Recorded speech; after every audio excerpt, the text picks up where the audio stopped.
I am here with the mining expert, Mr. Adrian Godas. Welcome to a little fireside chat, more like mountainside chat, because we are in Vitusha in Bulgaria at the moment, and we're literally on the side of a mountain.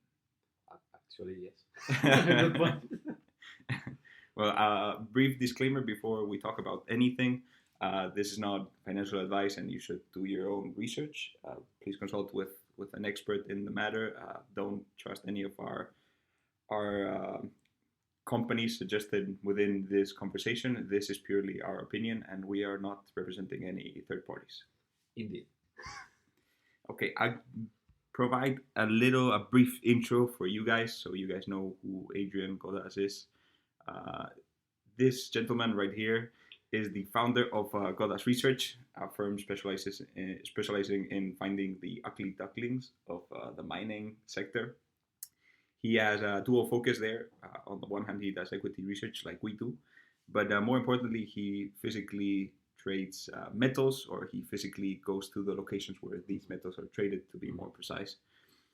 He's currently serving as a battery market analyst for Fast Markets. If you don't know who these guys are, they essentially price lithium in the entire world. Yeah. So pretty massive thing. He also wrote a book, which he's translating to English, if I'm not mistaken. Yes, translated Bajo Tierra in Spanish, underground. Exactly. Bajo Tierra in Spanish and underground in English. This is a history of how mining shapes empires, the world. And it's also written for non-experts, so anyone can actually read it and understand it. He's the co-host of one, if not the leading finance podcast in Spain, Value Investing FM. And so he's pretty much used to being on the microphone, even though he's used to be on the other side of the microphone. And he's known for like a boots on the ground type research. So not our typical exo warrior of sorts. He is much more a person who you would find in the middle of the jungle or the desert, actually looking at the mines. I have been there, yeah, completely. And to conclude this intro, he is also a good friend of mine. I'm extremely proud of actually being able to record this, but this is just an excuse to hang out with the guy, because that's the whole point of this. So yeah, just so you know, we are currently not drinking beer, but we are drinking something, and hopefully you enjoy our little chat on mines. Yes. So yeah, anything you want to say before we start, and I batter you with questions? First of all, thank you so much for the invitation, Yela. And this is a great opportunity, and what an introduction. Thank you so much. You're also a very good friend. You deserve it, and he has 3 letters after his name, so congrats on CFA 10 years ago. Absolutely, yeah. Anyway, let's get this thing rolling, and let's start with copper. Copper and the super pressing topic of AI. Everyone's talking AI, but AI data centers actually use copper, and we're seeing a lot of movement with the price of the mineral. But is this just hype? Is there like an actual legitimate shortage? What are you seeing in the world of copper? Well, first of all, I would say that the copper is it's what I call the generalist metal. Because if you ask to generalist investors if they invest in mining, unanimously they will tell, oh yeah, I have a little bit of copper. Like, it's the only metal considered good enough for generalist investors. Think about it. It's almost all funds have a few copper miners these days. And the current situation is that there is a big shortage, but not what people believe. The thing is, 3 things are happening right now. First, there were many interruptions in many big mines around the world, like for example Grasberg in Indonesia, Kamoa-Kakula in the Congo, a few ones in South America too. So there were some temporary interruptions that they removed more than 5% of global supply, which is a lot in a commodity market. Second, we have a shortage of concentrates because mines don't produce copper, they produce copper concentrates that they get shipped to smelters to produce 99.9999 copper. And the problem is that there is too much smelting capacity, not enough concentrates around. So, for example, treatment charge, which is what smelters charge to the miner to process the concentrate, is actually negative. The smelters are paying you to take the concentrate because there is no concentrate available, and that put a lot of pressure on the smelters' margins, of course. And obviously, that's been translated to the final customer, rising the metal. And third, and more important, is because of the tariffs and the global, the new world order we are living. So, if you look at the global stocks, like inventories of copper metal, they are actually increasing, and they have been increasing for more than 6 months globally. So there is not even a real shortage on global basis of metal. Yes, on concentrate, but not on metal. But what happened is that it's basically flat or declining in the whole world and increasing in US because everybody is panic because of the potential tariffs on copper imports. So there is a massive flow of copper stocks from all over the place towards the States. And that created a oversupply situation in the States and a deficit in the rest of the world. And that it doesn't translate to prices because these kind of microeconomics inefficiencies, which are not dependent on the market, but because something else like regulations, tariff, policy, etc. Well, going back to one of the first things you said, copper being in everyone's portfolio. If I'm not mistaken, there's a gold to copper ratio, and that seems to be, similar to like a gold to silver ratio. Something people look at. I don't know how genuine this actually is, or how. I actually hate it. I think it creates. I tracked it in the past, and my feedback after following for a bit is that too many false negative and false positive. It's one of those things that has random correlation, but yes. It looks like one. I mean, I hate those ratios. Like, have you seen the classic like commodities versus market or something like that, and like the global ratio, and you see the cycle? That's completely garbage.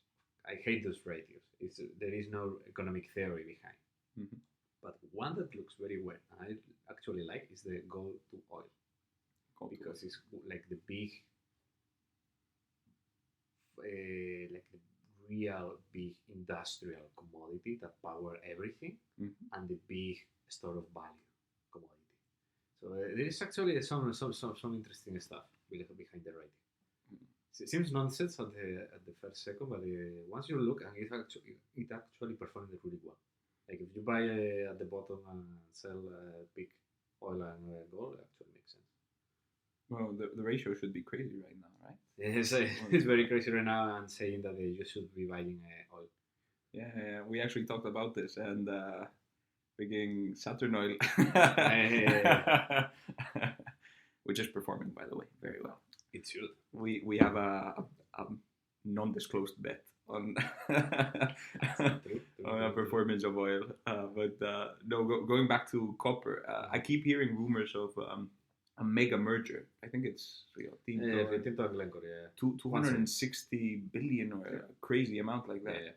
Is that actually for real? It could be absolutely real. I mean, the initial merger conversation started like over a year ago. There was, I think it was like 1 or 2 years ago, there were some rumors already that leaked to the press.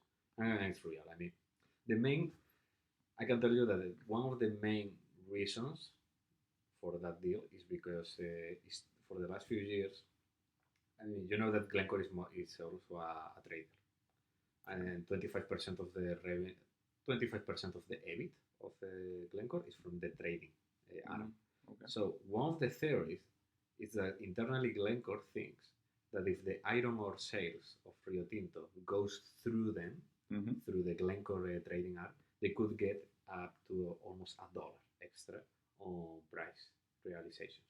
And you will say, well, $1 doesn't look like a big amount. But if you make the numbers, it's like over 300 million EBITDA. Jesus. so it's a 300 million EBITDA.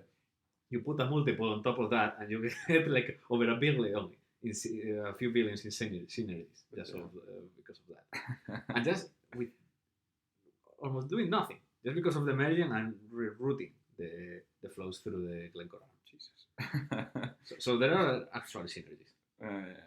I mean, we always get sold on the synergies before the deal happens, and then the deals happen and synergies don't exist. But you need to hype it up as well. But there are some real synergies, because, for example, on Glencore, Rio Tinto is one of the big 4 iron ore producers, and Glencore is one of the largest coking coal of the world. So you can sell the whole package. It's iron ore and coal to the furnace. There are. It makes sense, actually. By the way, I personally believe that if they do the merger, they would split later the company. Like they would not be running a 200 billion company. They would be doing something different, like, for example, a split bulk company, like iron ore, coal, stuff like that. The copper company and other stuff.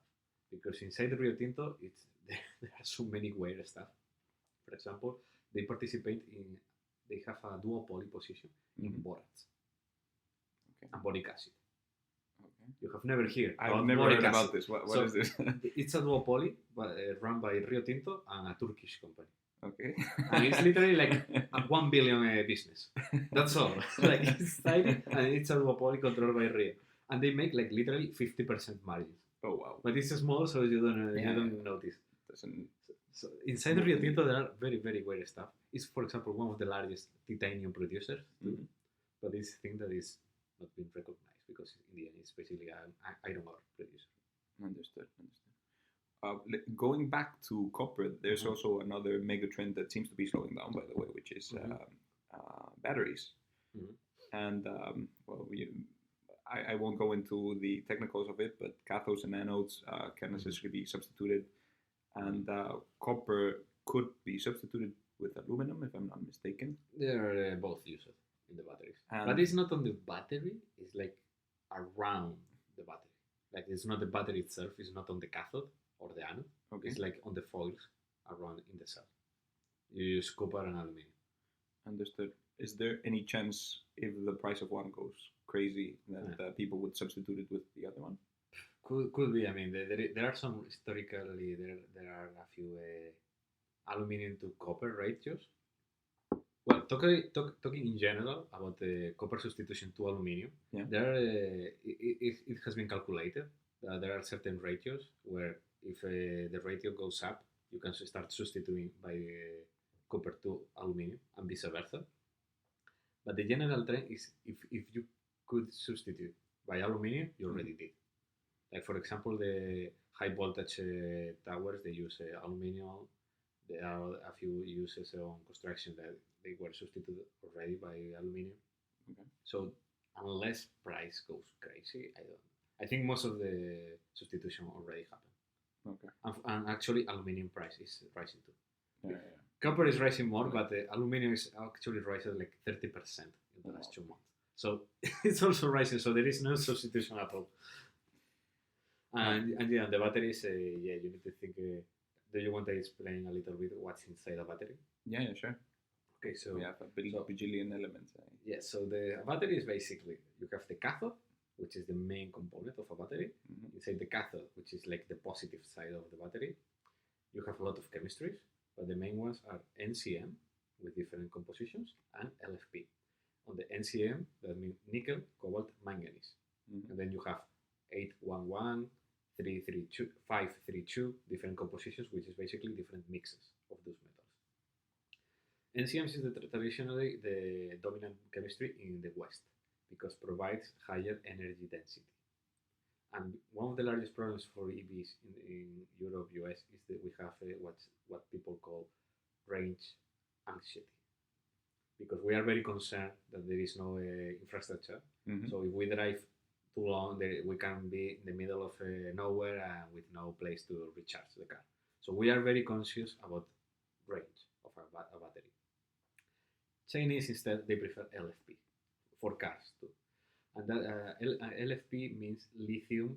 The cathode is mostly made by lithium and ion, and phosphorus iron, which is a mix of iron, processed iron, and phosphorus, which is a fertilizer. Actually, it's a fertilizer, but you can upgrade the phosphorus to become phosphoric acid, and then use it in a battery.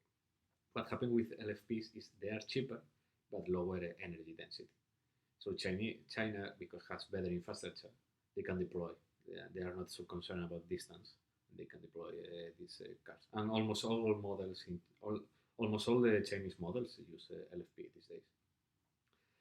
And then you have the separator, which is some plastics. You have electrolyte, which is some fluor and some other components. And then you have the anode, which is mostly is the negative side, and it's usually it's graphite. You can use some other stuff like silicon, which some companies are trying to do, but these days it's mostly graphite, synthetic or natural. And then some other materials around, like copper foils, some aluminum, but that's the like over 40% of the total cost of the battery is the cathode. So that's the key element and the most difficult to manufacture. Understood. Going back to, thank you for the explanation, by the way, but going back to the original train of thought. Yeah. Well, one of the things, particularly on the rarer end of these elements, that we also see continuing on the trend of copper and AI, is finding these deposits. I don't know if you're actually using AI to improve the search or the process, or it's one of the big promise in the sector that like a few even before the mania started after ChatGPT, like for the last 5 years, I mean over 5 years ago, there were already many companies pitching AI for mining exploration. Okay, makes sense, yes, obviously, because one of the things that geologists need to do is process a lot of data and look a lot of maps, a lot of maps. So if you think about it for a minute, you say that make so much sense, because it's basically like just put a lot of maps, a lot of drill holes, sampling, put all together, and send to the AI to decide where to drill. Make a lot of sense. Actual successes, not too much, because only now it was too much hype. Until now, the only thing that makes sense with certain deposits and certain characteristics, like for example, when you have a huge land package, like imagine in the Kalahari Desert in Namibia, where you have thousands of square kilometers, or places, for example, where you don't have a forest or vegetation. So, for example, you can use satellite data. But if you have a forest, for example, or jungles, those are the kind of things that make all the exploration process slower. That's, for example, one of the reasons why there are so many copper deposits in Peru and Chile, but not in Ecuador. It's the same geology. It's the Andes. It's exactly the same geology. But there were not so many discoveries until 15 years ago because of the jungles. I know people survey with like LiDAR and stuff like that, but in Chile and Peru, everything is like completely nothing, just rock. So it's easier to explore. Well, one of the companies we're involved with that does exactly this, but they haven't really used AI successfully, and we will talk about this in a bit, underwater surveyors. So TGS NOPIC. I was out with Mr. Johansen a few weeks ago talking about exactly this. And even though they claim to use AI, the actual work of it is done with massive hardware, with massive boats and massive surveyors. You can pinpoint very concrete stuff, but you still need both the data and you need like the cleaning of that data. Of course. In order for anything to actually work. So the real work is, from what I've seen. In many expressions, the same. You still need a lot of geologists. You need still a lot of mapping, do physical work, because you need to do literally sampling. Go with the pick and shovel and take the rocks. And on that note, I wanted to ask you about underwater versus like a forest environment. which one is harder when it comes to processing, and where's your bet for the near future on like finding deposits, finding? You will be surprised, but I think the best place to search for deposits is where deposits are already were found. Mm-hmm. Like it's very difficult to be like the one guy who opens an unknown jurisdiction, unknown region where nothing ever was found. Mm-hmm. In reality, most discoveries are done where deposits were discovered already. Like for example, in the Andes, you can finding stuff like in Peru, Ecuador, Mexico. You can finding stuff.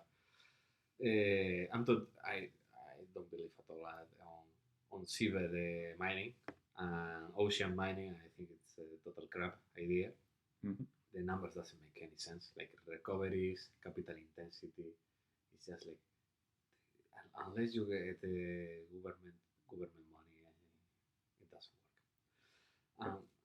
Some places where I'm very optimistic. For example, for new discoveries, Kazakhstan. Okay. In general, Central Asia, I'm very optimistic and bullish on discoveries over there. Very optimistic on the Arabian-Nubian Shield, which is basically the area around the Red Sea, like Egypt, Sudan, Eritrea, and Saudi, Yemen. That area is, I'm very optimistic. Okay. Very underexplored and amazing geology. Why is it underexplored? Is it lack of capital, lack of interest? Is it the governments? Why do you think a place like Sudan is underexplored? Saudi is part of the mix that you mentioned.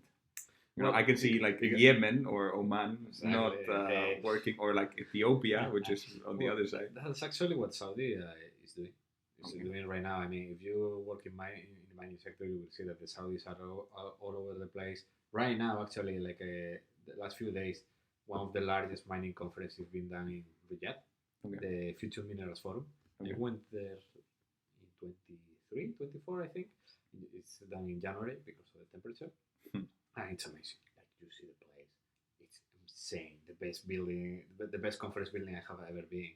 They talk. They don't stop talking about signing memorandums of understanding, offtakes, build the smelters in country, open the country for foreigners to exploration. It's insane, and they have a lot of money, of course.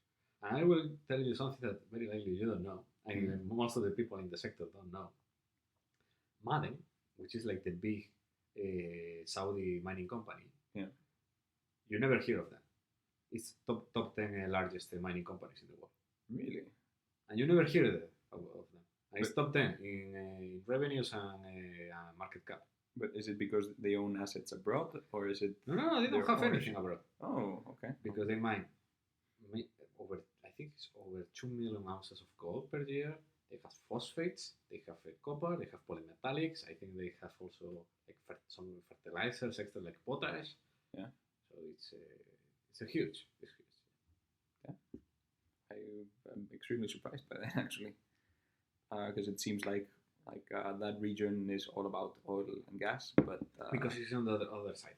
Because the oil is like in the east, and the mining is on the west of the country. Let's get back to a little bit of, well, instead of going to EV metals, the other thing that seems to be top of mind for everyone is critical metals, also known as defense metals. One of them being your favorite thing, which is the tank making tungsten and antimony as well. Could you talk a little bit about these and about their supply chains? Yeah. Well, I mean, when people talk about the critical minerals, any metal can be critical. Like you just start thinking about it, like you can, if China shut down, can shut down your entire supply chain. Like even more in the most stupid applications that you even imagine. For example, have you ever heard about bismuth? China put the export restrictions. The price increased 400% last year, and you never hear about bismuth. But it's used for pharmaceuticals, so you don't have pharma. You had issues on the pharmaceutical stocks. So if China wants, they can literally shut down entire supply chains that you never even thought they could use metals. They are quote unquote critical, or they can be critical. That's why I think people use critical too much, because anything can be really critical if you think about it, even if it's a small market. Everything can be critical, but focus on this. Defense metals.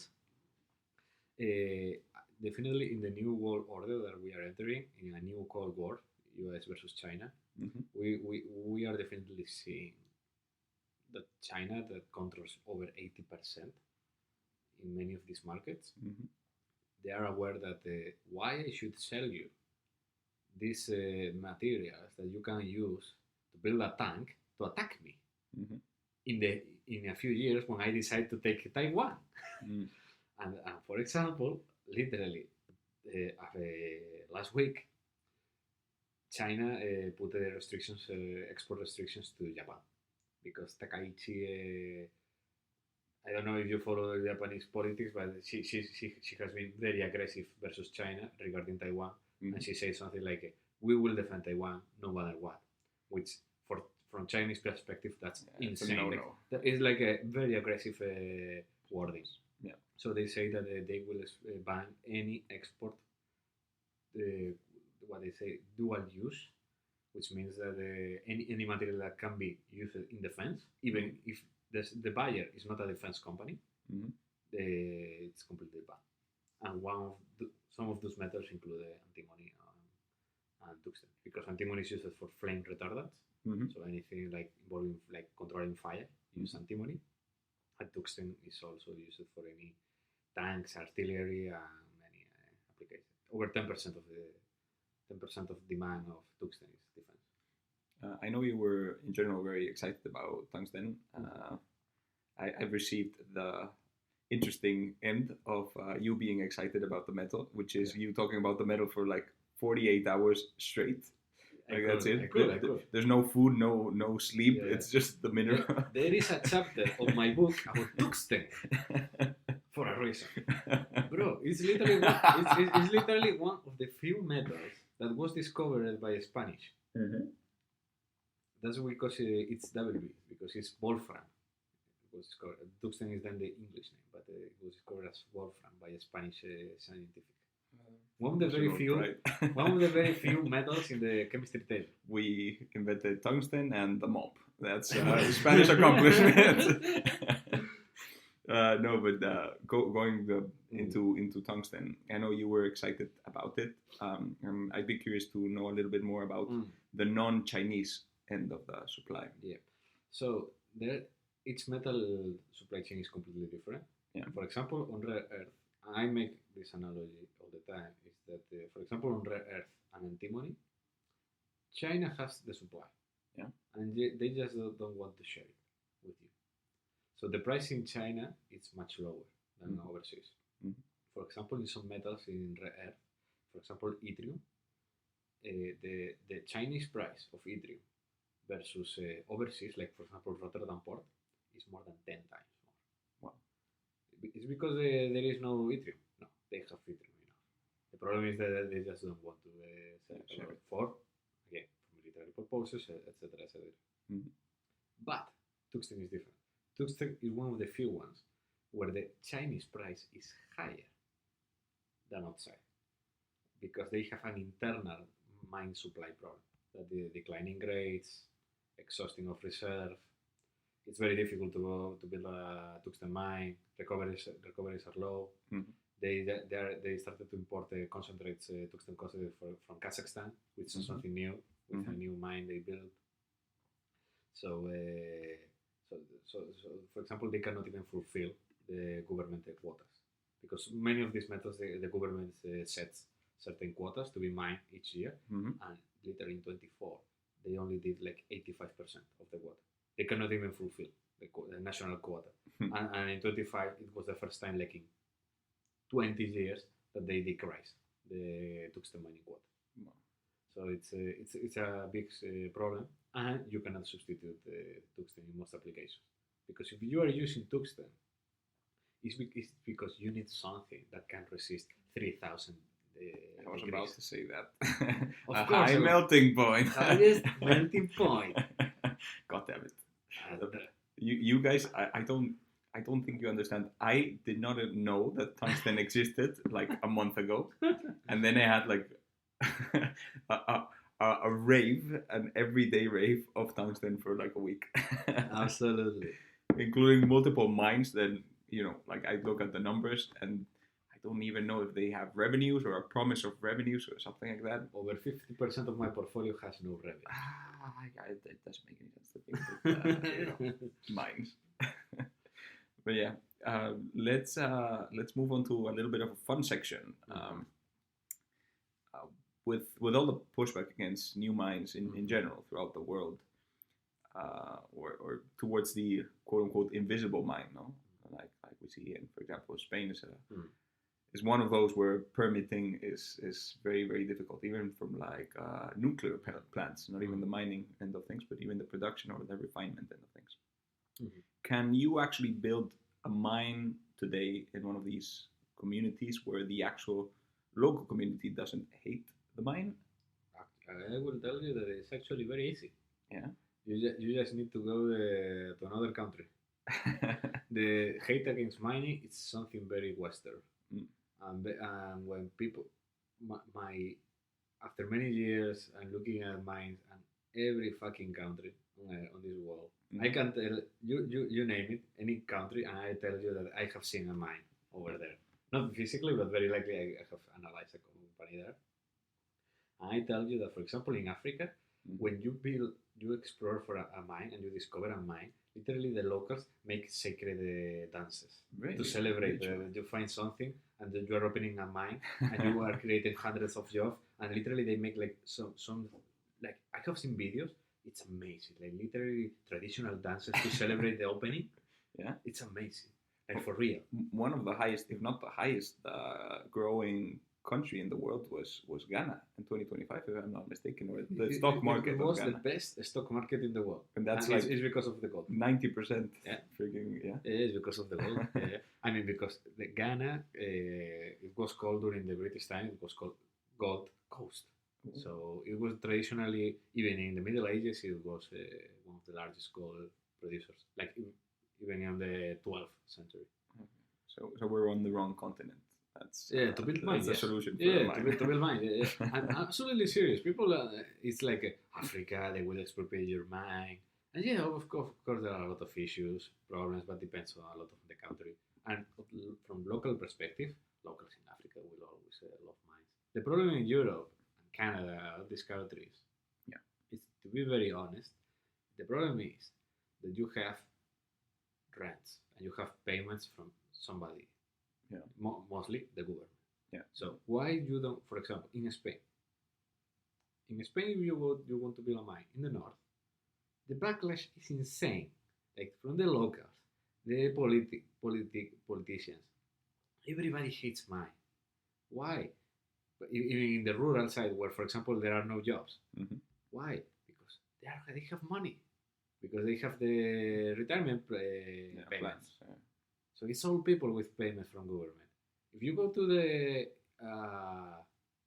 for example, in Sweden, they don't want a mine. Why? Because they are all people with are retired and they have money and they make good money in Stockholm. So it's like they are living with their farms. They want a chill life, so they don't want the money and they don't want a mine. Instead, you want to build a mine in Extremadura, for example, where also there is nothing, but they don't have the money. And even if Spain has a very poor reputation for permitting mines, I have to say that Andalusia and Extremadura is quite good in general versus other areas. Well, you mentioned the countries Spain and Sweden. Let me talk about Spain first. But Spain has a ton of gold up in the north, if I'm not mistaken, and we also have a ton of gas. The gas is over. Gas for self-sufficiency, at least. No, actually, no. I mean, there are some gas, but it was proven uneconomical, like small quantities. I mean, we should explore more and see if there is something commercial. Of course, we should, but what Repsol, for example, did some holes and find. There are some gas, but uneconomical to exploit. It's not worth it. And gold, there is a lot of gold. Spain could be the largest gold producer in Europe by far. Right now it's Finland and could be Spain. And for Sweden, there's a very specific company, a uranium miner, DMX, who you guys brought the CEO over for your last event, if I'm not mistaken. And it was my largest position last year. Yeah. Well, first of all, local communities hating that, Yes, of and course. local communities voting against it Of is course. one of the main problems. Of course, and they are located next to a lake, so people is concerned about the water, which makes sense. I mean, that's fair. That's a fair concern. Yeah. But that's why, for example, they need to do a lot of pedagogy Yeah. to teach that modern mining is not like the old one. Yeah. Um, I mean, at the private landholders, for example, I can tell you that they will sell the lands, build a mine, take the money, and move to elsewhere overnight. So yeah, of course it's a problem, but you know what? I think more and more on the next years, I think that in Europe and US, Yeah. there will be a growing awareness and concern about critical materials, Mm-hmm.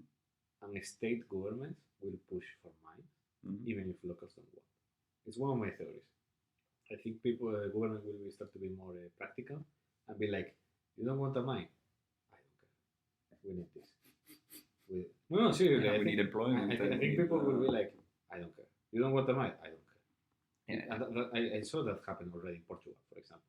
The locals were against a lithium mine, Yeah. and the state government had pressure from the European Union, and the government expropriated the land, like the municipality land, Mm-hmm. because the municipality didn't want to didn't want to give them the land Mm-hmm.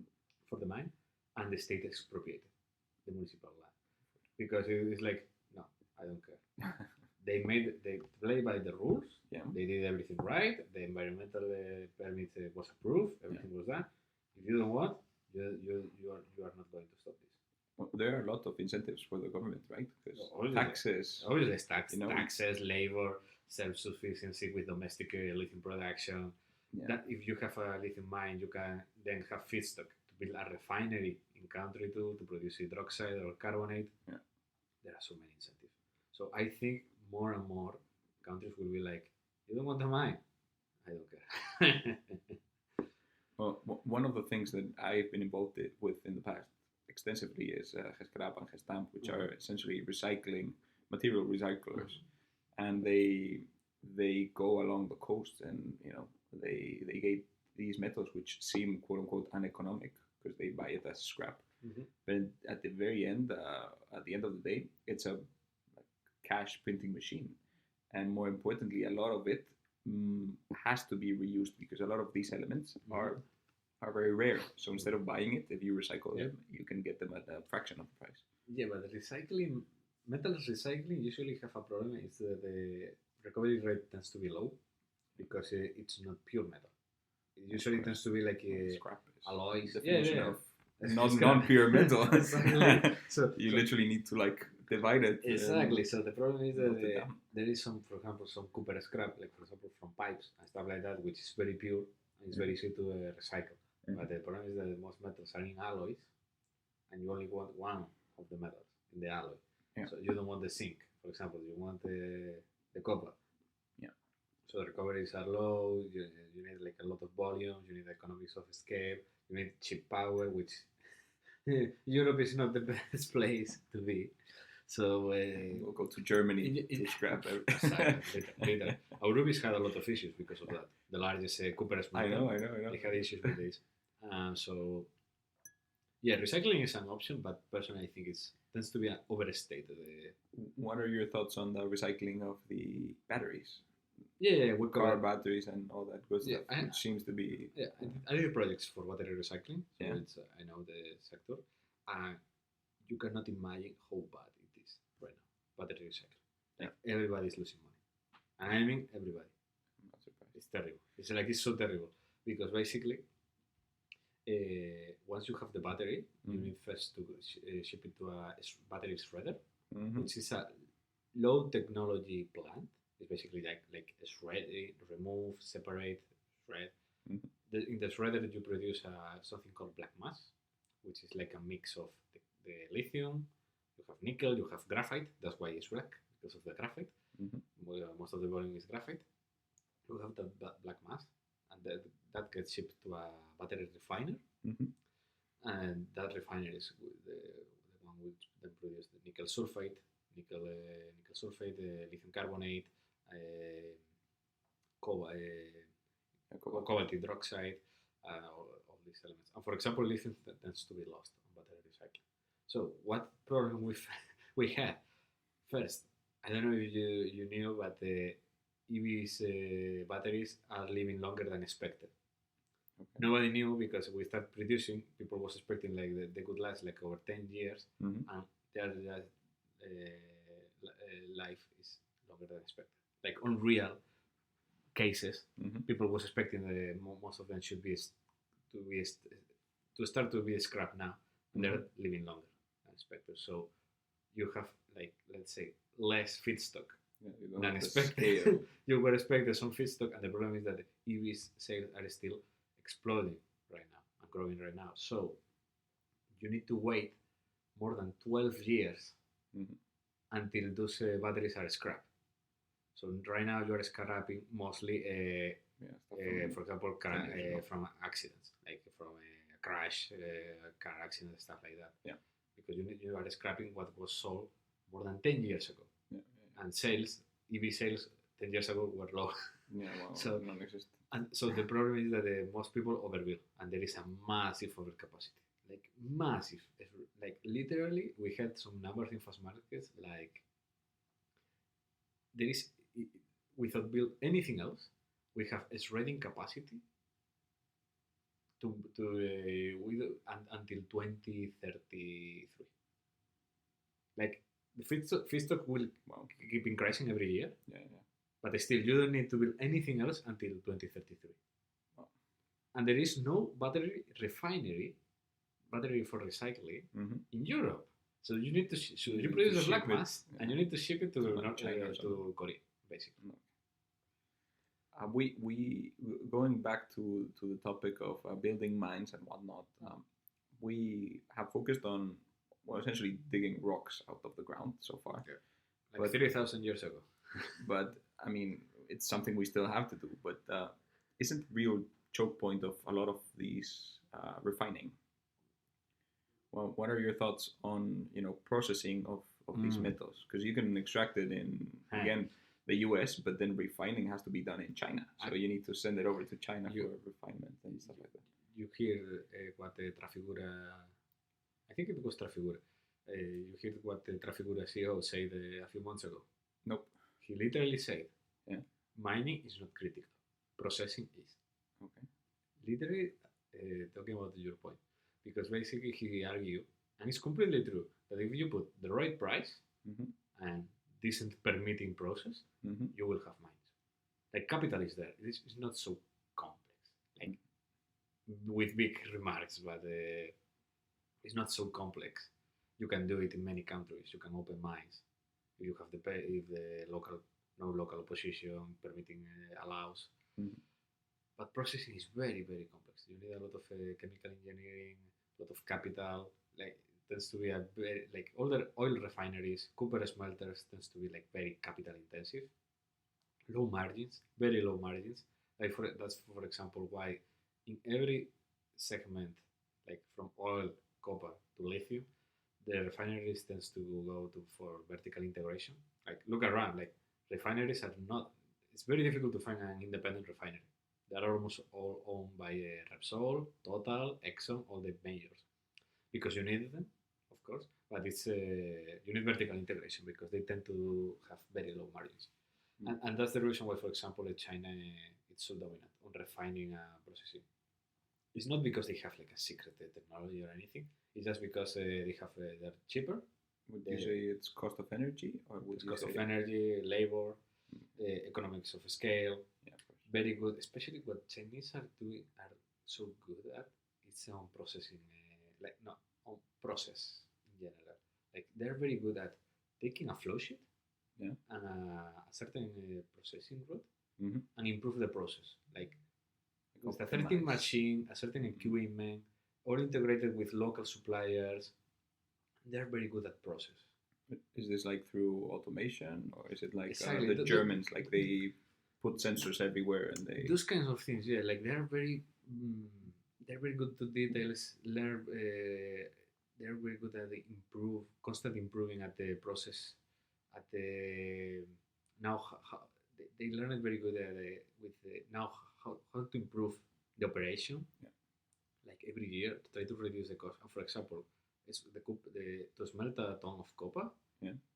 which is almost the same. Like it's the same technology. It's pyrometallurgically. It's basically almost the same concept that it was 2,000 years ago. Yeah. And you see that the cost of smelting in US and China is more than double, even with the same flow sheet. Yeah. And it's because what's that? It's because of labor, energy, and very good at automation steps. Yeah. A perfect example of this for us was polysilicon. We were heavily involved with polysilicon, which is essentially sand or refined sand for you guys. And it's used in semiconductors, but mostly in solar panels. And polysilicon is dominated by Chinese players. And the reason they're dominating is exactly this. I think the price per unit or per kilogram for European players was like $10, and the Chinese could do it for less than 6, like 5.5. I'm not surprised. It happens with absolutely any commodity. They're much better. Yeah. And one of the, again, labor, energy, but people tend to overrate those. Not energy, but for example, labor. At 2x, like in the case of one of these commodities that's very cyclical, if the cycle, again, let's assume $6 and $10. Yeah. If the price of the commodity is at $7 for 10 years, it will bankrupt every single producer except for the Chinese guys. The Chinese will make money; they will make a lot of money. And that's what happened with all the smelters around the world. Look, for example, how many? Look at all the aluminium plants, all the aluminium smelters around the world built in the last 20 years. 90% were built in China. Only like one in Iceland, and some in like Scandinavia, Nordics. That's it. The one in India. That's it. And why is that? Lower cost. You put pressure on price, and then everybody's bankrupt. But then, which are they work at the break even. Well, beyond this supply and demand, there's a few factors that sort of incentivize production or disincentivize production, and I keep seeing this. I'm going to call it a massive paradox, where on the one hand, we want like green tech, and on the other hand, in order to get green tech, you need the mines or the minerals that will, take a lot of, in this case, carbon cost to produce. So it's like a chicken and egg problem. How are these guys solving like the PR end of things, and do you actually see it? It's pure market. Yeah, I mean literally. Good. Thanks for asking, because literally yesterday I finished a book called Other Transition, which I think the English version is called More, More and More. So you can imagine what it talks about. It's a French engineer who basically argued that energy and transitions in the history are fake. There has never been an energy transition. Because historically, what the people teach you is we use it good, then we use coal, move to oil, and now we are going like to nuclear and other stuff, and solar, blah blah. And he argued that's completely wrong. If you look at the numbers, we have never used more good than now. Coal volumes are at max consumption. Yeah. We are just changing relative proportions, but the absolute numbers they keep increasing. And it's extremely rare to find a commodity that volumes decline over the time. One of the very few is the gold in textile industry. The gold, because it was substituted by synthetic materials. So yeah, commodities are forever. But when it comes to mining, I'm a complete novice. But when it comes to energy, however, I will point out a few things that I'd love your opinion on. Spain, for example, has more than 50% of its energy production coming from renewables, and you do have peak consumptions at sometimes where gas is required. You do need to keep on burning gas in order for the gas, the ciclo combinado. I don't know what the name for that in English is, to keep going. But combined cycle is the same. That's like 20% of the energy, and 50% of renewables wasn't the thing, let's say, 10 years ago or 20 years ago. Can you talk a little bit about that and about how that happened, whether that's good, bad? How do you see the situation? Yeah, that's the problem. Basically, it's impossible to do a transition. Even if you start using a lot of, you start to install a lot of, and they talk a lot about in this book is there is symbiosis between the commodities. Mm-hmm. And imagine, for example, you start deploying thousands of solar panels, Mm-hmm. and you say, we are decreasing the carbon intensity of the energy mix. Yeah, but you are not seeing the stupid amount of energy that the polysilicon production is consuming because you are for that production you are burning coal from the Chinese grid, and for to mine the materials, a big truck burning diesel in the mine was working. In the early 20th century, when we stopped burning wood and we were burning coal, UK was more than 50%. They needed, even if to stop using wood for heating, they were still needed. They needed to import wood and trees for the mines, because you use in the past you use the wood for to fabricate the supports in the underground mining. So you are still, there is a symbiosis between commodities. Like again, you are using diesel in the mine, even to produce nickel, which goes in a battery. So even if you substitute by another commodity, eventually there is a symbiosis. So if you increase the battery production, you are increasing oil and coal consumption in the end after 2 or 3 steps in the chain. People look at it on like a country by country basis, but you're looking at it on like a worldwide you're basis. Looking at a world, yeah. So, and if you expand like what they call life cycle carbon emissions of an EV, it's actually not so much lower than internal combustion one. If you include all the efficiencies of the motors are because if you incorporate, like for example, all the carbon intensity to mine the lithium, to mine the nickel, to produce the steel, that the steel use coking coal in a blast furnace in China, in a power grid mostly based by coal. If you expand the circle, the real intensity, it's so difficult it will be so difficult to reduce global emissions. Like people cannot even imagine. Well, for cars, I think there were 2 specific things that I got sold on. Essentially, the first one is catalysts, so palladium and platinum. That's no longer needed in an EV. But yes, on hybrids. Sure, but the thing about these is they don't really work for the first 15 minutes, and then once they're like heated optimally, then like emissions are really capped. And that's essentially impossible to change with a internal combustion engine. But with the EV, you don't. Well, you're expelling. You don't need platinum or palladium. And then the efficiency use of the energy. Sure, it's gone through more cycles, but internal combustion, I think, used like 20 or 30% efficiency. Something like so that. Energy efficiency, kilojoules into the burning, and I think electric cars were like 60 or 70%. So significantly larger. I might be mistaken here. I'm just going off memory. Yeah, I think it makes sense. I almost got involved in a deal. This was like COVID. Of Rimac. I don't know if you know what Rimac is. Sounds very familiar. Yeah. Well, Rimac is electric vehicles produced by Bugatti.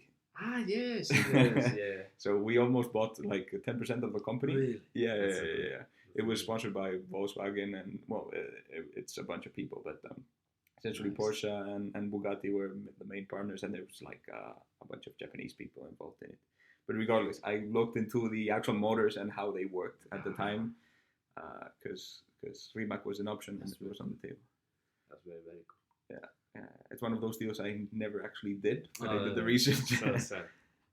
Anyway, I'm going to ask you 2 more questions, and then I think we're going to close out because we've been speaking for forever. Let me ask you about DLE, which I know is something that you guys do every single day. DLE is direct lithium extraction. Do you think this is like the fracking moment for the battery industry, or at least for lithium production?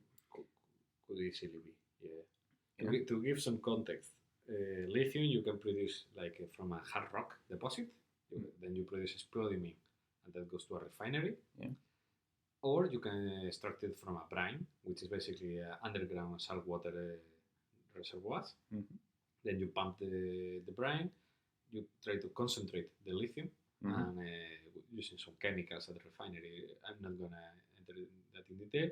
So basically you produce lithium carbonate. So what DLE promise is that for those brines, for the standard conventional process, is you need to pump the water. You put those brines in massive ponds for over 2 years. Literally, you need to have the water 2 years so it evaporates naturally. Yeah. Because the water evaporates, so the milligrams per liter of lithium increase. Concentration. Yeah. Yes, so it's a long process, very low recovery. You lost like 50% of lithium in this process, so it's very long. I mean, it's very standard, it's very cheap. Yeah. But the problem is obviously it's not the best one.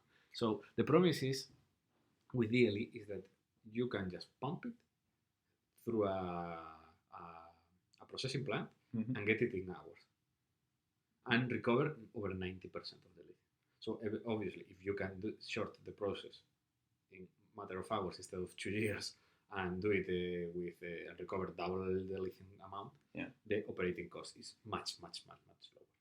Well, but the base cost is it just a promise? Is it too expensive right now, or do you think it's implementable today? Can be done. I mean, I have seen the feasibility studies. There are a few plants in commercial production, but let's see. Let's see. For now, mostly promise, because currently, the only real commercial plants of DLE it's only a couple of few in China and Hombre Muerto in Argentina. I was about to ask you. Yeah. I keep hearing DLE Argentina. Hombre Muerto in Argentina is the oldest DLE project, which was created by FMC, then converted to Livent, then Arcadium, and now is Rio Tinto. And then there are a few plants. There are a few plans to build DLE in South US, in the Smackover area. So most DLE will be done in Argentina, China, and the States.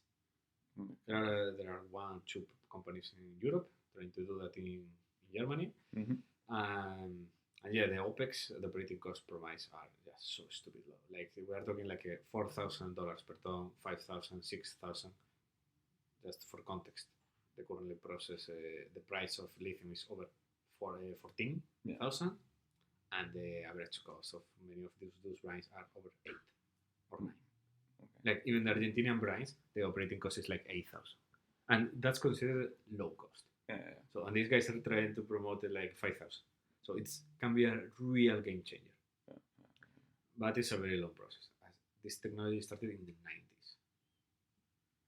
90s. There are still 5 different techniques: absorption, ion exchange, solvent extraction, membrane, and electrochemical. So we are still to see which one is the best one, which will work. There are, again, very few commercial production. Everything is demonstration plant. Everything is on lab. Prototyping. Everything.